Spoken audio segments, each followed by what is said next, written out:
దేవుని ప్రత్యక్షతలో మరో దినం. ఒక కంపెనీలో మేనేజర్గా పనిచేస్తున్న వ్యక్తి తన పనిని ప్రేమతో చేస్తే పైగా బోనస్, గుర్తింపు, అభివృద్ధి పొందుతాడు. కానీ ఆ పని తనకు ఇష్టం లేకపోయినా అతను చుట్టూ ఉన్న వారి కోసం బాధ్యతగా చేస్తున్నట్టయితే ఆయన నైతికంగా నిబద్ధతతో నిలుస్తాడు. అదే పౌలు చెప్పిన భావం ఇక్కడ. అదేవిధంగా ఎప్పుడైతే ఒక టీచర్ తన విద్యార్థుల కోసం ఆనందంతో బోధిస్తే అది జీవితాలను మార్చగలదు.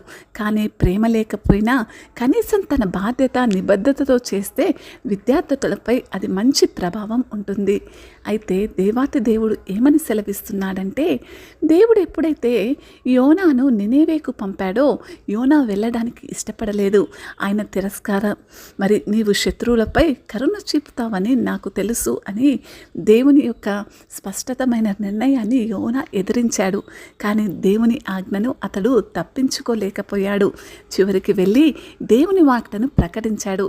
ఇక్కడ మనం ఏం చూస్తున్నామంటే, యోనాకు ఇది ఇష్టం లేకపోయినా దేవుని బాధ్యత అతనికి అప్పగించిన దాన్ని బట్టి దేవుడు అతని చేత జరిగించడం జరిగింది.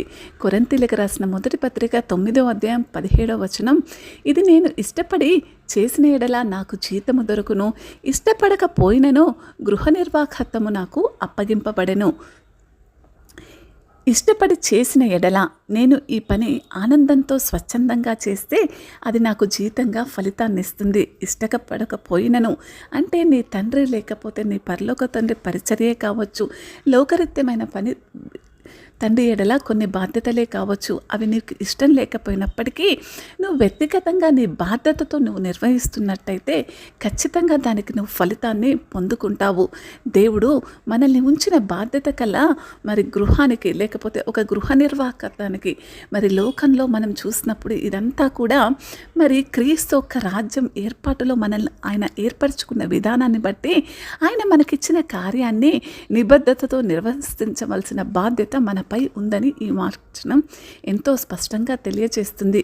అందుకే దేవుడు మనకందరికీ కొన్ని సామర్థ్యాలు, వనరులు, బాధ్యతలు ఇచ్చాడు.